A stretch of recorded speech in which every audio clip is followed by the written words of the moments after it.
அனைவருக்கும் இனிய மாலை வணக்கம். இந்த அரங்கத்துக்கும் எனக்கும் ரொம்ப நெருங்கி தொடர்பு உண்டு. இது 2வது முறையாக இந்த மேடையில் வந்து நான் பேசுகிறேன்.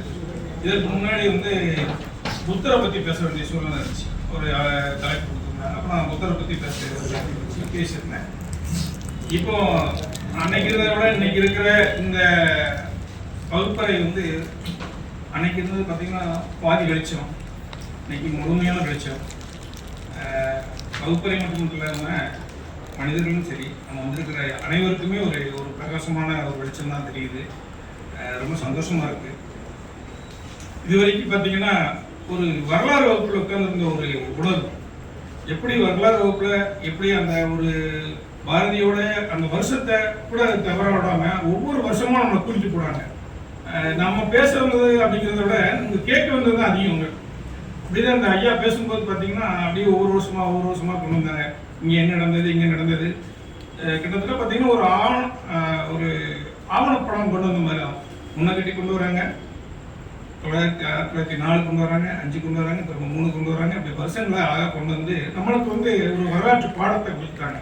ரொம்ப நாளாக ஆயிருக்கும் நம்ம இதெல்லாம் கேட்டு பாரதியை பற்றி பேசியிருப்போம். ஆனால் பாரதியோட இந்த சம்பவங்கள், பாரதி விஜயம்னா என்ன அப்படிங்கிறத அழகாக சொல்லியிருந்தாங்க. ரொம்ப மகிழ்ச்சியாக இருந்தது. ஒரு வகுப்பில் இருந்த ஒரு சூழல். இப்போது நம்ம வந்து ஒரு நூலாய்வுக்குள்ள என்ன கொடுத்துருக்காங்க. இந்த நூலாய்வு வந்து பார்த்தீங்கன்னா நாங்கள் அதிகமாக மற்றவங்கள தான் நூலாய்வு செய்ய சொல்லி வேடிக்கை பார்த்தது உண்டு. எல்லாரையும் பண்ணுங்க அப்படின்னு கட்டி பின்னாடி இருந்து இயக்கிக்கிட்டே இருந்தது. இப்போ எனக்கே ஒரு புத்தகத்தை கொடுத்துருக்கிறது ஒரு புதுமையாகவும் இருக்குது. நான் வாசிக்க வேண்டிய சூழலை வாசித்த அதை உங்களோட பகிர்ந்து கொள்ள விரும்புகிறேன். இது ஒரு கவிதை தொகுப்பு தான். அதற்கு முன்னாடி சின்ன சின்ன விஷயங்களை சொல்லிக்கலாம் அப்படின்னு நினைக்கிறேன். அந்த புத்தகத்துக்குள்ள போகிறதுக்கு முன்னாடி கவிதை எப்படி இருக்க வேண்டும் என்பது ஒரு பொதுப்படையான புரிதல் மட்டும். இதுக்கு முன்னாடி பாரதி பேசின கவிதைகள்லாம் அந்த காலத்தினோட கருத்து தான். இன்னைக்குள்ள காலத்துல பாரதி வழிகாட்டினால பாரதி எளிமையாக்கப்பட்ட போன வழிமுறைகள் இருந்து இன்னைக்கு இக்காலத்தில் உள்ள இளைஞர்கள், இக்காலத்தில் உள்ள கவிஞர்கள், எழுத்தாளர்கள் எல்லாம் கவிதை என்பதை எளிமையாக்கிக்கிட்டாங்க. அதனால கவிதை எப்படி இருக்க வேண்டும் என்பது ஒரு பொதுப்படையான புரிதல் மட்டுமே, அதுவே விதிமுறை ஆகாது. இப்போ அதுக்கெல்லாம் ஒரு கட்டுப்பாடே இல்லை. கட்டுப்பாடெல்லாம் உடைச்சிட்டாங்க, எளிமையாக எழுத ஆரம்பிச்சிட்டாங்க எல்லாருமே. கவிதைகள் மொழியின் அழகை உலகத்திற்கு எடுத்துக்காட்டக்கூடியவை. கவிதைகள் மொழியின் அழகை உலகத்திற்கு எடுத்துக்காட்டக்கூடியவை. அது வெறும் புற அழகு அல்ல. தமிழ் கவிதைக்கு 2000 ஆண்டுகளுக்கு மேற்பட்ட வரலாற்று பாரம்பரியம் உண்டு. அது இடையிடையே தடைபடாமல் இன்றும் தொடர்கிறது. கவிதை தன்னிலிருந்து துவங்கும். கவிதை புற அழகை பேசும், ஆனால் புறம் பேசுவதில்லை. தன்னிலிருந்து தூங்கக்கூடிய கவிதை புற அழகை பேசும், ஆனால் புறம் பேசுவது இல்லை.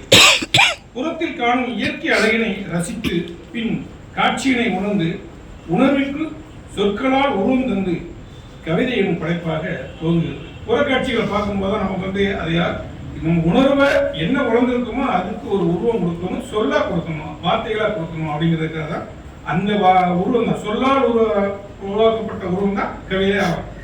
கவிதை எனும் படைப்பாக வந்தது. பழக காலம் செல்ல செல்ல பயிற்சி பெற்ற பின்தான் தனக்குள் தோன்றும் எல்லா உணர்வுகளையும் சொற்களில் கோர்த்து கவிதைகளால் படைக்கப்படுகிறது. இயற்கை இதுதான் கவிதையின் தாய். இயற்கை இதுதான் கவிதையின் கரு. இயற்கை கவிதையில் வெளிப்படுவது போல் நேரில் காணும் போதோ அல்லது கேமரா வழியாக திரையில் காணும் போதோ நெருக்கம் தருவதில்லை. காரணம் கவிதை இயற்கையை அப்படியே பதிவு செய்வதில்லை. இயற்கையென விரியும் அதிசயத்தை அடையாளம் காட்டுகிறது. இயற்கையின் இயக்கமின்மை, நிலைத்தவை, நிலையாமை என்று உயர் தளங்களுக்கு எடுத்துச் சொல்கிறது. இயற்கையை கவிதையின் வழியேதான் மனிதன் நம்ப துவங்கினான். அதுவரை இயற்கை அச்சம் தருவதாகவே இருந்தது. ஒரு படைப்பாக கருதும் எண்ணம் அதன் பின்புதான் உருவானது. கவிதையா படைச்சதுக்கு அப்புறம் அது ஒரு படைப்பு அப்படிங்கிறது. உதாரணத்துக்கு பார்த்தீங்கன்னா ஏன் இயற்கை அச்சம் தருவதாக இருந்ததுன்னா இடி, மின்னல், நெருப்பு இதெல்லாம் பார்க்கும்போது நம்மளாம் அந்த ஆதி காலத்துல மனிதன் பயந்துக்கிட்டு தான் இருந்தேன். ஐயோ இது வேற ஏதோ ஒரு விஷயம் நம்மளை எல்லாம் அச்சுறுத்துது அப்படின்னு சொல்லி அச்சப்பட்டு தான் இருந்தேன், நமக்கு ஒரு தீங்கு செய்யுது அப்படின்னு. ஆனா அது ஒரு படைப்புக்குள்ள கவிதையா படைப்புக்குள்ள வந்ததுக்கு அப்புறம் தான் இது ஒரு படைப்பு அப்படிங்கிறதுல ஒரு அச்சத்தை நீக்கிட்டு இப்படியும் ஒரு படைப்பு இருக்குங்கிறத உணர ஆரம்பிச்சான். அப்ப இயற்கையில தான் கவிதைகள் படைக்கப்படுது அப்படிங்கிறத சொல்ல வர்றாங்க. சூரியனையும் கோள்களையும் ஆபரணங்களாக கருதியவன் கவிஞன் மட்டும்தான். இன்னைக்கு நிலாவை கூட நான் நிலாவை படம் பிடிச்சு தரங்கிறோம், நிலா சோறு கேட்கிறோம், நிலா சோறு ஊட்டுறோம், இதெல்லாமே பண்றது எல்லாமே இயற்கையை போல நம்மளோட வார்த்தைக்குள்ள நம்மளோட வசனத்துக்குள்ள பயன்படுத்திக்கிறோம். கல்லுக்குள் இன்னொரு கல் இருப்பது போல் இலைக்குள் இன்னொரு இலை இருப்பதை கவிதையே காட்டுகிறது. ஒரு கல்லுக்குள்ள சிற்பம் இருக்குங்கிறதையே தேவையற்ற நீக்கினா சிற்பம் வந்துடும். அதே சிற்பத்துக்குள்ள இன்னொரு சிற்பமும் உருவாக்க முடியும். இது கவிஞரால் மட்டும்தான் முடியும் அப்படிங்கிறது. நமக்கு தெரிந்த எல்லாவற்றையும் பற்றி பேசுவதை விடவும் தனக்கு மட்டுமே தெரிந்த உணர்ந்த ஒன்றையே கவிதை எப்போதும் பேச முயல்கிறது. நமக்கு எல்லாம் தெரியும் சொல்லிட்டு எல்லாத்தையுமே பேசுறது இல்லை. நமக்கு மட்டும் தெரிஞ்சு நம்ம தனியா உணர்ந்திருக்கும் இல்லையா, அந்த உணர்ச்சியை உருவமா மற்றவங்களுக்கு புரிய வைக்கணும். அது சொற்களால் புரிய வைக்க முடியும் அப்படிங்கிறது தான் அந்த சொற்களின் அமைப்பு தான் கவிதையா வெளிப்படுகிறது. கவிதைக்குள் நம்மை அழைத்து செல்ல எப்போதும் ஒரு மௌன ரயில் காத்திருக்கிறது. அது ஒருவர் மட்டுமே செல்லக்கூடியது. மலையின் உச்சியை நோக்கி குகைப்பாதையில் செல்லும் பயணம் அது. வழக்கமான ரயில் பயணத்தில் நமக்கும் புறக்காட்சிக்குமான இடைவெளி குறைவதும் விரிவதுமாக இருக்கும். ரயிலில் போகும்போது இந்த பயணத்திலே தெரியும் உங்களுக்கு. இப்போ அதிகமாக பேருந்து பயணத்தில் பார்க்கும்போதே தெரியும், அந்த புறக்காட்சிகளுக்கு நமக்கும் ரொம்ப தூரமாக வரும். சில நேரங்களில் பக்கத்தில் வரும், சில நேரங்களில் தூரத்தில் வரும். ஆனால் கவிதையில் செல்லும் ரயில் மரங்களை நெருங்கி இல்லை, மரங்களுக்கு உள்ளாகவே நம்மை அழைத்து செல்வதில்லை. மரத்தில் தண்ணீர் நுழைந்து செல்வது போல ரகசியமாக மகிழ்ச்சியாக நாமும் ஒன்றில் வந்து விடுகிறோம். சில வேளைகளில் இந்த ரயில் பின்னோக்கியும் செல்லக்கூடியது. அப்போது கவிதையின் அகம் புறமாகவும் புறம் அகமாகவும் மாறிவிடுகிறது. கவிதை அதனை வாசிப்போனின் ஞாபகத்தால் தான் அவிழ்க்கப்படுகிறது. ஒரு கவிதையை வாசிக்கும் போது தெரியும் நம்ம இதே நிகழ்வு நமக்கு எப்போ நடந்திருக்கு அப்படின்னு சொல்ல முடியும். நம்ம பள்ளி பருவத்தில் நடந்தது இப்போ வாசிக்கும் போது தெரியும். அடுத்து நம்ம இதுக்கு முன்னாடி ஏதோ ஒரு சம்பவத்துல, ஏதோ ஒரு நிகழ்வுல, ஏதோ ஒரு ஊர்ல நடந்த நிகழ்வுல அந்த கவிதை வாசிக்கும் போது தான் நம்மளோட ஞாபகம் வெளியே வந்து வரும்போது அந்த கவிதையை உயிர்ப்படுத்தும். ஒவ்வொரு முறை வாசிக்கும் போது கவிதை வேறு வேறு நினைவுகளை தொட்டு விரிவதாகிவிடுகிறது. வாசிக்க வாசிக்க கவிதை ஒரு மலரை போலவே விரிந்து கொண்டே போகிறது. அபூர்வமான தருணங்களை பதிவு செய்யும் போது கவிதை உன்னதமாகிறது. சரி, இதுவரைக்கும் கவிதை குறித்து நம்ம பேசிட்டோம். இனிமே என்னுள் இணையே தேடுகிறேன் கவிதை தொகுப்பு நம்ம உள்ள போகலாம். இந்த புத்தகத்தோட மொத்த பக்கமே 125 பக்கம். ஆனால் இந்த கவிதைகள் உள்ள பக்கம் 109. ஆனால் மொத்த கவிதைகள் 144. அழைப்பு கொடுத்துருந்தோம். அவங்களுக்கு காலில் ஒரு சின்ன பாதிப்புங்கிறதுனால வரதுக்கான வாய்ப்பு இல்லை. இல்லைன்னா வந்திருப்பாங்க. தூத்துக்குடி தான் அவங்க. தூத்துக்குடினா அவங்களோட பிறந்த ஊர் புதுக்கோட்டை மாவட்டம். இங்கே வந்திருக்கிறாங்க. புகுந்த ஊர் நம்ம தூத்துக்குடி. அவங்க பேர் செந்தமிழினி நாப்பா மேகவர்ஷினி. இந்த எழுத்தாளரை பற்றி சொல்லணும்னா கண்டிப்பாக சொல்லி ஆகணும். அவங்க இல்லைன்னா பரவாயில்ல சொல்லணும். ஏன்னா இவங்களை எனக்கு என்ன முகநூலில் தொடர்ந்து இருக்கிறாங்க. நான் அந்த அளவுக்கு இவங்களோட பரிச்சயமும் இல்லை. ஒரு நாள் திடீர்னு இவங்களோட கணவர் எனக்கு அலைபேசியில் அழைச்சி பேரை சொல்லி கேட்டார். நான் மாரிமுத்து சார்கிட்ட பேசணும் அப்படின்னாரு. நீங்கள் பேசுறதே மாரிமுத்து தான் பேசிகிட்டு இருக்கீங்க. அப்படியே அவங்க எதுவும் கிடைக்காம இருந்தது இப்போ தான் கண்டுபிடிச்சோம். இப்போ நான் இவங்களோட கணவர். அப்படியா, சரி சொல்லுங்க அப்படின்னா, அவங்களும் ஒரு எழுத்தாளர், அவங்க உங்களுக்கு சந்திக்கணும்னு விரும்புகிறாங்க அப்படின்னா. ஏன் எதுக்குலாம் தெரியல. அப்புறம் ஒரு குறிப்பிட்ட நாள் சொன்னோடனே அந்த இடத்துக்கு வந்தாங்க. வந்து பார்த்தாங்க. ஒரு பொன்னாடை கொடுத்துனாங்க. அந்த புத்தகத்தை அவங்கள்ட்ட கொடுக்கணும், இது அவங்களோட 4வது புத்தகம், இதை அவங்களுக்கு கொடுக்கணும் அப்படின்னு சொன்னாங்க. எதுக்கு அப்படின்னா, அப்புறம் தான் தெரியுது உங்களை நான் முகநூலில் ஃபாலோ பண்ணிக்கிறேன். முகநூல் நம்ம எழுதுறோம் இல்லையா, அந்த எழுத்துக்களை அவங்க தொடர்ந்து பார்த்துக்கிட்டே இருந்திருக்காங்க. அதை வச்சு நம்மகிட்ட இது கொடுத்தாங்க. அதுக்கப்புறம் அந்த புத்தகத்தை பற்றி பேசணும். புத்தகத்தை இது வரைக்கும் வெளியில் எங்கேயும் நான் பேசவே இல்லை. இங்கே பேசுறதுக்கான ஒரு வாய்ப்பு நம்ம அருமை ஐயா கொடுத்துருந்தாங்க. அவங்க வர சொல்லியிருந்தேன். அவங்களுக்கு காலில் அடிப்பட்டு இருக்கிறதுனால வர முடியல. இருந்தாலும் அந்த புத்தகம் வாசிக்கும் போது நிறைய விஷயங்களை கற்றுக்கிட்டோம். நிறைய விஷயங்களாக உங்களோட ஷேர் பண்ணிக்கிறோம். இந்த புத்தகத்தை பார்த்தீங்கன்னா, பொதுவாக கவிதைகள்லேருந்து முதல் கவிதை எழுதும் போது முதல்ல ஒரு புத்தகம் எழுதும்போது பார்த்தீங்கன்னா மனசில் உள்ளது எல்லாத்தையும் கொட்டி கவத்திடுவோம். ஆனால் அவங்களோட முதல் புத்தகம் அப்படிதான் இருந்துச்சு. காதல் அதிகாரம் சொல்லி ஒரு புத்தகம் எழுதினாங்க. முழுவதுமே காதலாக தான் இருந்துச்சு. ஏன்னா எப்பவுமே ஒரு கவிதை எழுதுறவங்க எடுத்த உடனே ஐயா அடிக்கடி சொல்றது உண்டு, எடுத்த உடனே யாருமே புரட்சி கவிதை எழுத போறது இல்லை அப்படின்னு. ஆனா எடுத்த உடனே புரட்சி கவிதை இல்லை, அதிகமா காதல் கவிதை தான் எழுதுவாங்க. அவங்க எழுதின எழுத்துக்கள் கூட அவங்க மனசுக்குள்ள இருந்த இதுவரைக்கும் படிச்சிருந்த வாசித்த எல்லா சொற்களையும் போட்டு கொட்டி அதுல வந்து பாத்தீங்கன்னா நிறைய காதல் கவிதைகள் அதிகமாக இருந்துச்சு.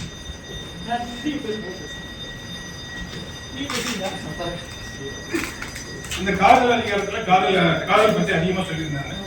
அப்புறம் பாத்தீங்கன்னா 2வது புத்தகமா ஒரு புத்தகம் தந்தை மொழி அப்படின்னு சொல்லி ஒரு புத்தகம் இருந்தாங்க. அது வந்து கவிதை இல்லை, அது ஒரு கட்டுரை தொகுப்பா இருந்தது. ஆனா கட்டுரை நினைச்சு எடுத்து வாசித்தா அப்பாவை பத்தி எழுதியிருந்தாங்க.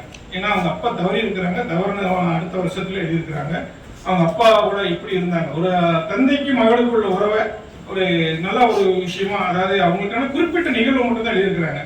எங்க அப்பா இப்படிதான் இருந்தார் அப்படிங்கிறத. அதை வாசிக்கும் போது பாத்தீங்கன்னா, நீங்க வாசிக்கும் போது ஒண்ணு அந்த வாசித்து முடிச்ச உடனே ஒண்ணு மகளாக உணர்வீங்க, இன்னொன்னு தந்தையாக உணர்வீங்க. அந்த மாதிரி ஒரு ஒரு உணர்வுபூர்வமான எழுத்தாக இருந்தது. அதனாலதான் இந்த புத்தகத்தை நம்ம வாசிக்கணும்னு தோணுச்சு. இதுல பாத்தீங்கன்னா நிறைய கவிதைகள் ஒரு பெண்களுக்கே உரியது மட்டும் அப்படி இல்லாம பொதுவான கவிதைகள் எழுதியிருப்பாங்க, சமூகம் சார்ந்து எழுதியிருப்பாங்க, அவங்களோட சூழலை பத்தி எழுதியிருப்பாங்க. ஏன்னா அதெல்லாம் தலைப்பு என்னுள் இணையே தெரிஞ்சுக்கிறேன்னா அவங்கள தொலைச்சிட்டு தேடலை, ஆனா அவங்க இருக்கிறத அவங்களுக்குள்ளே எடுத்துக்கிறாங்க அப்படிங்கிறதான். இப்போ திருமணமாய் இந்த தூத்துக்குடி வந்துருக்காங்க இல்லையா, இப்போ அந்த புத்தகத்தை தான் அதாவது பாத்தீங்கன்னா தேடல் அப்படின்னு ஒரு கவிதை இருக்கிறாங்க. நினைத்ததும் கிடைத்து விட்டால் அங்கே அலட்சியம் ஆரம்பமாகிறது. நினைத்ததும் கிடைத்து விட்டால் அங்கே அலட்சியம் ஆரம்பமாகிறது. கிடைக்கவில்லை என்றால் தேடல் தொடர்கிறது. இவ்வளவுதானே வாழ்க்கை. நம்மளே சொல்லுவோம், எளிதாக கிடைச்சிருந்தா அது மதிக்கவே மாட்டோம். அதனால இந்த இலவசமாகவோ இல்லை இரவலாகவோ எதை பொருள் கொடுத்தாலும் அதை மதிக்கிறது இல்லை, தூரப்பட்டு போயிட்டே இருக்கும். அதுக்கு ஒரு விலை மதிப்பு கொடுத்திருந்தா அந்த விலை மதிப்புக்கான மதிப்பு அதை கொடுத்துட்டு இருக்கும். அந்த தான் இது இப்படி எடுத்துக்கலாம். நினைச்ச உடனே கிடைச்சிருது, நினைச்சதெல்லாம் கிடைச்சிருச்சு அப்படின்னா அதை வந்து அலட்சியம் பண்றது. அது பணம் தான் மாடல, நமக்கு நினைச்ச பொருள் தான் இல்லை, நினைச்ச உதவியும் கூட. யாராவது உடனே டக்குன்னு உதவி செஞ்சுட்டாங்கன்னா போதும். பேருந்து இல்லாம இருக்கிற போது ஒரு வண்டி போகுதுன்னா அந்த இடத்துல நினைச்ச உடனே ஒரு வண்டி வந்துட்டுனா அவங்களுக்கு எளிதாயிரும். பேருந்தே இல்லைன்னு பரவாயில்ல, இங்க யாராவது வந்து கொடுத்துருவாங்கன்னு. அதுவே ஒரு மணி நேரம் காக்க வச்சிருந்தாங்கன்னு தெரிஞ்சிருக்கும். அந்த காத்திருப்புலதான் அவங்களோட வழியும் வேதனையும் தெரிஞ்சிருக்கும். அதைத்தான் இந்த இடத்துல கொடுக்குறாங்க. நினைத்ததும் கிடைத்து விட்டால் அங்கே அலட்சியம் ஆரம்பமாகிறது. கிடைக்கவில்லை என்றால் தேடல் தொடர்கிறது. இவ்வளவுதானே வாழ்க்கை. அப்புறம் இதில் உள்ள கவிதை எல்லாத்தையும் நான் வாசிக்க போறதில்லை, குறிப்பிட்ட சில கவிதைகள் மட்டும்தான். அப்புறம் கெட்டதிலும் நல்லது, கெட்டதிலும் நல்லது. வாழ்வில் கேட்டதை செய்தவர்களுக்கும் வாழ்வில் கெட்டதை செய்தவர்களுக்கும் தினம் நன்றி சொல்ல பழகுங்கள். ரொம்ப முக்கியமானது. வள்ளுவரே சொல்லக்கூடிய அந்த நன்றி அதிகாரம் கூட இதுதான். வாழ்வில் கேட்டதை செய்தவர்களுக்கும் வாழ்வில் கெட்டதை செய்தவர்களுக்கும் தினம் நன்றி சொல்ல பழகுங்கள். வாழ்வில் கேட்டதை செய்தவர்கள் நம்மை நேரடியாக ஊக்குவித்தவர்கள். வாழ்வில் கேட்டதை செய்தவர்கள் நம்மை நேரடியாக ஊக்குவித்தவர்கள். வாழ்வில் கெட்டதை செய்தவர்கள் நம்மை மறைமுகமாக ஊக்குவிப்பவர்கள். சொல்லில் கூட குறில் நெடில் வித்தியாசமே, ஆனால் அர்த்தங்கள் வேறு. சொல்லில் கூட குறில் நெடில் வித்தியாசமே, ஆனால் அர்த்தங்கள் வேறு. உன் மனம் விரும்பிய வினைகள் பல குறி, உன் மனம் விரும்பிய வினைகள் பல குறி, உன் உலகம் பூரிப்பை பெறும். அதாவது கெட்டதை செஞ்சாலும் சரி, கேட்டதை செய்தாலும் சரி, நன்றி சொல்லுங்க அப்படிங்கிற விஷயத்த சொல்றாங்க. ஏன்னா ரெண்டுமே நல்ல விஷயம் தான் சொல்லி கற்றுக் கொடுக்குறாங்க. இதுல இருந்து நம்ம கத்துக்கிறோம் அப்படிங்கிறது தான். ஆனா நன்றி, அதாவது மறந்தவங்களுக்கு நன்றி, மறந்தவங்களை நன்றினா என்னன்னே தெரியாதவங்களுக்காக சுட்டி காட்டப்படக்கூடியது. ஏன்னா இன்னைக்கு இருக்கிற உலகம் அப்படித்தான் இருக்கு. நன்றினால என்னன்னே தெரியாத மனிதர்கள் தான் நிறைந்த உலகமா இன்னைக்கு இருந்துட்டு இருக்கு. அடுத்து வாழ வேண்டும். சூழ்நிலைக்கு ஏற்ப சொந்தம் கொண்டாடும் சூழ்நிலைகளுக்கு ஏற்ப சொந்தம் கொண்டாடும் மனிதர்களுக்கு இடையில் யாரும் இல்லாமல் யாரையும் எதிர்பார்க்காமல் வாழ்ந்து விட வேண்டும். இந்த இன்னைக்குள்ள காலகட்டத்தை தான் அப்படி உணர்ந்து எழுதியிருக்கிறாங்க. சூழ்நிலைகளுக்கு ஏற்ப சொந்தம் கொண்டாடும் மனிதர்களுக்கு இடையில் யாரும் இல்லாமல் யாரையும் எதிர்பார்க்காமல் வாழ்ந்து விடணும். ஏன்னா சொந்தங்கள்லாம் சூழ்நிலைக்கு ஏற்றத்தோட தான் வருவாங்க அப்படின்னு. சொந்தங்கள் மட்டுமல்ல, ஒட்டுமொத்தமா நம்ம சமூகத்துல மனிதர்கள் எல்லாருமே அப்படிதான் இருக்கிறாங்க அப்படிங்கிறத இந்த எழுத்தாளர் வந்து சுட்டி காட்டியிருக்கிறாங்க. அப்புறம் இப்போ நீங்கள் நம்ம பாரதியை பற்றி பேசியிருந்தோம். பாரதி குறித்து கூட எழுதியிருக்காங்க. ஏன்னா பாரதி எழுதாத கவிஞர்கள் யாருமே இருக்க போறது இல்லை. இந்த விஷயத்துல பாரதி பார்த்தீங்கன்னா நிறைய எழுதியிருக்கிறாங்க. அதாவது எண்ணியது முடிக்க தீயொன்று ஏற்றி வைத்தாய், அப்படின்னு துவங்கியிருக்கிறாங்க. எண்ணியது முடிக்க தீயொன்று ஏற்றி வைத்தாய் பாரதியே, எண்ணாததெல்லாம் முன்பாட்டில் வைத்தாய், அச்சமின்றி வாழ வழி செய்தாய் பாரதியே, துச்சமென்று எண்ணுவோரை தூரத்தில் வைத்தாய். இது போல ஒரு 5-6 கண்ணிகள் எடுத்து வச்சிருக்கிறாங்க.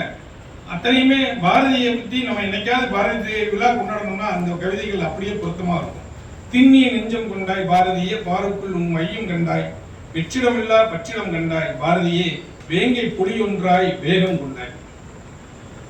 பாரதத்தின் மேல் பற்று கொண்டாய் பாரதியே, விழிப்புணர்வு எழுச்சிக்கு மறுமலர்ச்சி கண்டாய், கண்ணம்மாவின் மேல் காதல் கொண்டாய் பாரதியே, சுட்டு வெளியிலே சொர்க்கம் கண்டாய், காணி நிலம் வேண்டிக் கொண்டாய் பாரதியே, பராசக்தியின் அருணை அன்பில் கண்டாய், காக்கை சிறையினிலே பாக்கல் கொண்டாய் பாரதியே, நந்தலாலா வாசிக்க வருணனை கண்டாய், செந்தமிழ் நாட்டினிடம் தீராத தாகம் கொண்டாய் பாரதியே, பைந்தமிழ் பாடலில் செவ்வானம் கொண்டாய், வீடுவேன் என்று நினைத்தாயோ பாடல் கொண்டாய் பாரதியே, பல பாடல்களால் சரித்திரம் கண்டாய், நெஞ்சில் ஆறுயிர் அன்பு கொண்டாய் பாரதியே, வஞ்சமுடையோரை வஞ்சித்து நின்றாய், மகாகவியே எம் இதயம் கொண்டாய் பாரதியே, நின் புகழ் ஓங்கி நிற்க கண்டாய். இந்த பாரதியோட கவிதையை வாசிக்கும்போது பாரதியை வாசித்தாலே நமக்கு எவ்வளவு எளிதா இருக்கும். அது போல ரொம்ப எளிமையா எல்லாரும் வாசிக்கிற மாதிரியே இருக்கு. இந்த பாரதியோட கவிதையை அடுத்து நம்ம என்னைக்குனாலும் சரி பாரதி குறித்து நம்ம பேசும்போது இந்த பாரதியோட வாசிக்கப்படலாம்.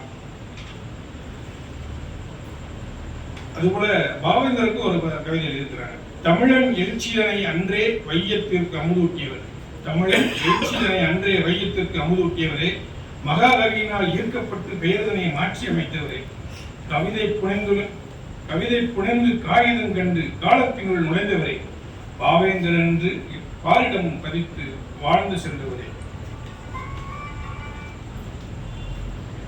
தமிழ் நெல்மணிகள் விதைத்து அறுவடை செய்தவரே, பற்றுடை வெண்பாவில் சஞ்சீவ பர்வதத்தின் சாரல் நுழைந்தவரே, கவிதை காவியம் என தமிழின் மீது காதல் நுழைந்தவரே, தமிழ் இயக்கத்தின் ஊற்றுக்கண்ணாய் தாய்மொழியின் உயர்வுக்கு உழைத்தவரே, அரசும் ஆரவாரம் செய்து சிறப்பித்தது பாவேந்தரை, சிந்திய சிந்தனையின் முத்துக்களில் சிதறிட்டு வைரங்களே, புரட்சி கவிஞராய் பூவுலகில் பூத்து குலுங்கிய பூந்தோட்டமே, புன்னகை வெயிலாய் வேட்கை கண்டு எழுத்துகள் பதித்தவரே, தமிழே போற்ற தமிழை நீவி போற்ற இதயம் என்றும் கவிகளில் வாழ்கிறது தாசனே, மனதின் நேசனே, நானும் நிந்தையில் தியானிப்போம் நித்தம் உனக்கு இனிய அகவை தின வாழ்த்துக்கள். இது பாரதிதாசனோட பிறந்த நாளுக்காக எழுதியிருக்கிறாங்க. இதை அவங்க என்னென்ன அவங்க கவியில என்னென்ன வார்த்தைகள் பயன்படுத்தினாங்களோ அந்த கவிதை வரியிலே எடுத்து அவங்களுக்கே ஒரு பாமாலை சுட்டி இருக்கிறாங்க. இது ஒரு நல்ல ஒரு முயற்சியும் கூட.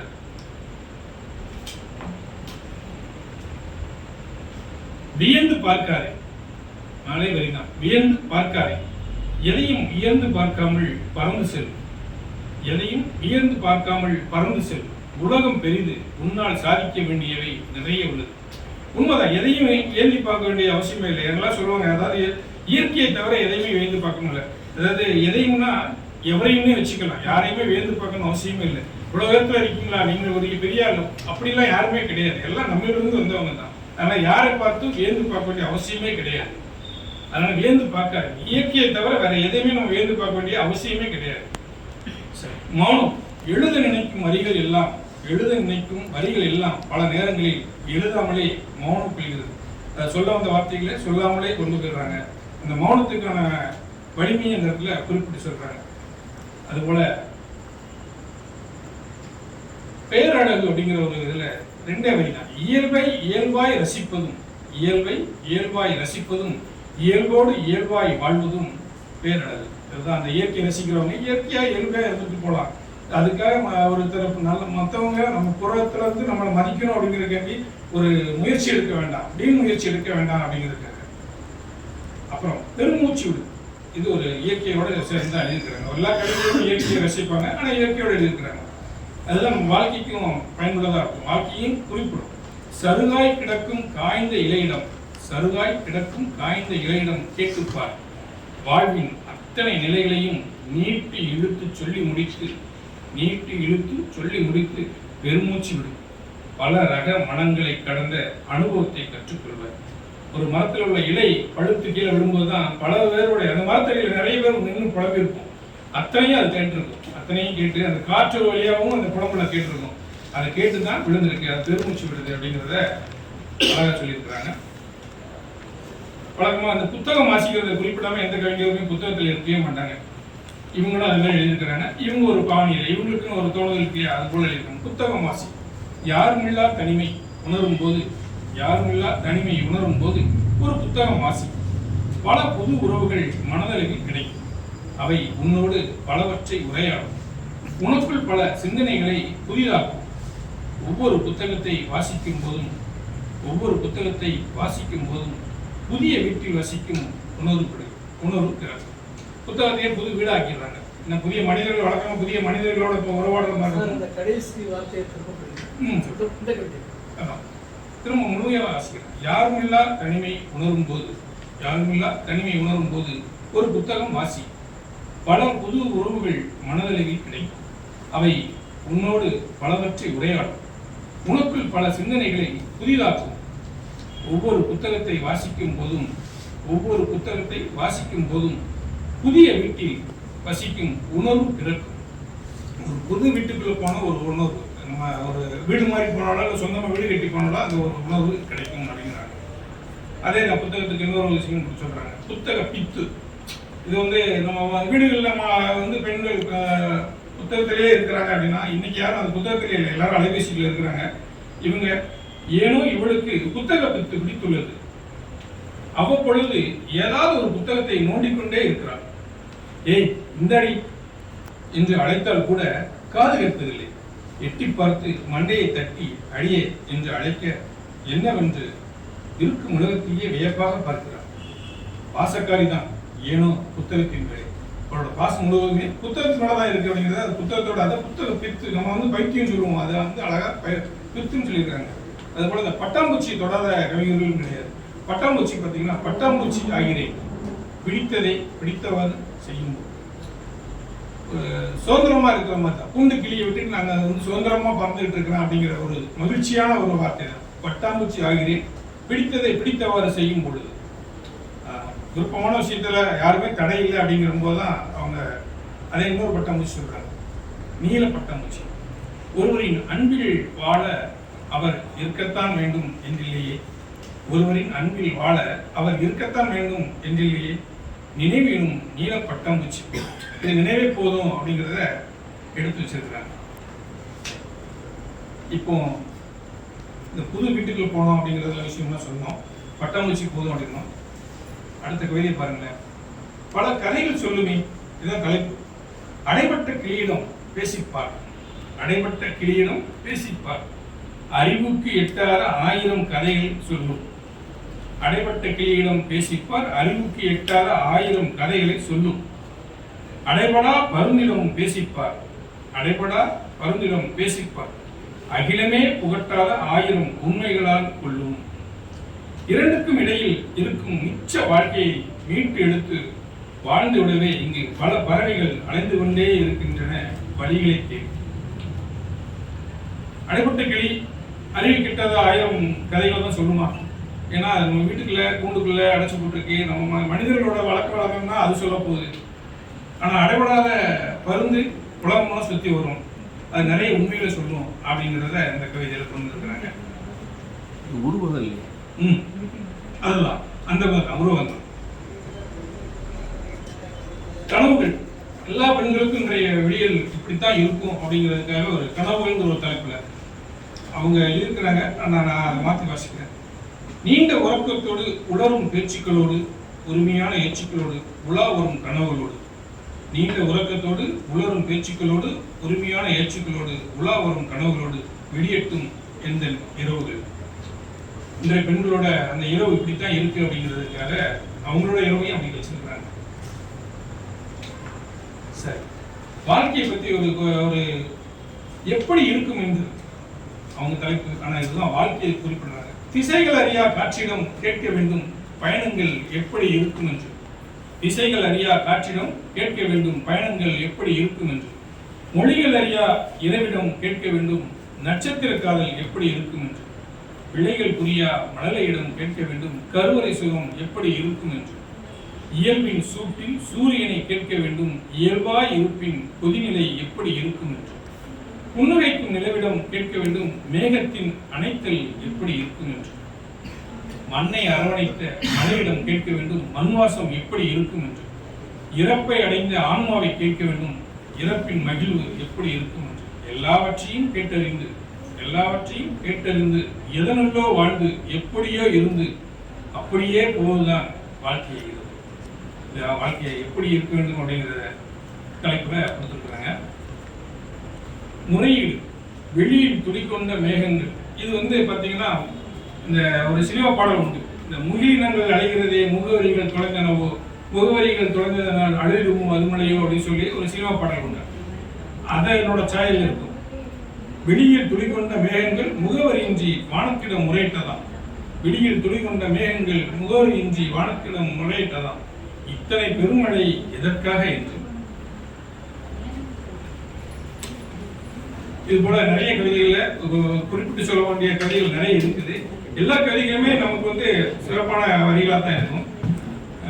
அம்மா குறித்து எழுதியிருக்கிறாங்க, அப்புறம் அப்பா குறித்து எழுதியிருக்கிறாங்க, தாத்தா குறித்து எழுதியிருக்கிறாங்க. நம்மளாம் ஆட்சி பாட்டின்னு சொல்லுவோம், அவங்க ஆத்தா அப்படிங்கிற ஒரு உச்சரிப்பு. ஏன்னா புதுக்கோட்டையில இருந்து அவங்களோட சொற்சொல் ஆத்தா அப்படின்னு சொல்லி வச்சிருக்காங்க. இந்த மாதிரிலாம் அந்த அவங்க பத்தின அழகான கவிதைகள் நிறைய எழுதியிருக்கிறாங்க. நிறைவாக பார்த்தீங்கன்னா இதுல ஒரு கவிதை அவங்களோட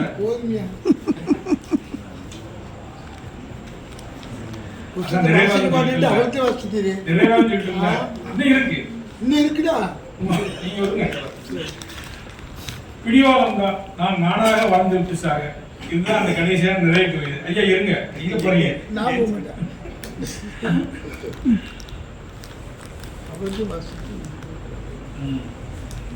எல்லாத்தையும் சொல்லிட்டோம்.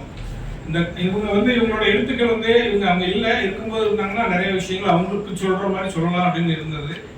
இல்லாத போதும் அந்த இன்னும் இவங்களோட கவிதைகள் புத்தகங்கள் நான் வரணும், அது இது போல நிறைய கவிதைகள் நிறைய படைப்புகள் வரணும் அப்படிங்கிறத அவங்களுக்கு வாழ்த்துக்களை சொல்லிக்கிறேன். நிறைவாக என்னோட ஒரு கவிதையை ஒன்று வாசிக்கிறேன். ஏன்னா செல்வராஜ் ஐயா ரொம்ப விருப்பப்படுறாரு, அதனால அவருக்காக நான் எழுதக்கூடிய ஒரு கவிதை ரத்தா அப்படி சொல்லணும். ஏன்னா அவர் அப்படிதான், அவர் ஒரு கவிஞர் இல்லையா, நெடுஞ்செழி கவிஞர் இல்லையா. துரோகமே தூரம் போ, துரோகிகள் தூரத்தில் இல்லை, துயரத்தில் கூட உடன் இருப்பார்கள். துரோகிகள் தூரத்தில் இல்லை, துயரத்தில் கூட உடன் இருப்பார்கள். உள்ளம் நிறைய உமிழைகளா விஷத்தோடு, உள்ளம் நிறைய உமிழ ஏறா விஷத்தோடு.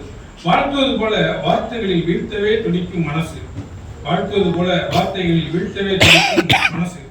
வழிகாட்டுவார்கள் பாதாள பள்ளம் மறைத்து சாதிப்பதாக நம்மை சோதிப்பார்கள். பலமெல்லாம் தீர்முறை பயணித்தபடியே இருக்க வேண்டும் நிறுத்தாமல். போலி வாழ்த்துகளால் பூசி பூசி மழுகுவார்கள், போலி வாழ்த்துகளால் பூசி பூசி மழுகுவார்கள். உண்மை மழையில் போலிச்சாயம் எடுத்து விடாமல் தனக்கென ஒரு குடை பிடிப்பார்கள். தான் சான்றோனாக, சமூக செயற்பாட்டாளனாக, புரவலனாக, தியாகியாக, புகழுக்கு ஆசைப்படாதவனாக. பூமிக்கும் எல்லை உண்டு பொறுத்துக்கொள்ள, பூமிக்கும் எல்லை உண்டு பொறுத்துக்கொள்ள. ஆடி பேரடைக்கும் அடித்து வீசும் சூறாவளிக்கும் தாங்காது பிரித்தெறியப்படும் அந்த கொடைவள்ளியின் கொடை. விழுத்த சாயத்தின் பின்னே விலகிய முகம் எல்லாம் போலியாக, எதிலும் துரோகமாக. நம்பியவருக்கு கெடுதல் இல்லை, கெடுத்தவரை இனி நம்புவதற்கு ஆள் இல்லை. துரோகம் துளிர் விடும் போதே நறுக்குதல் ரணம், துரோகமே தூரம் போ. நன்றி, வணக்கம்.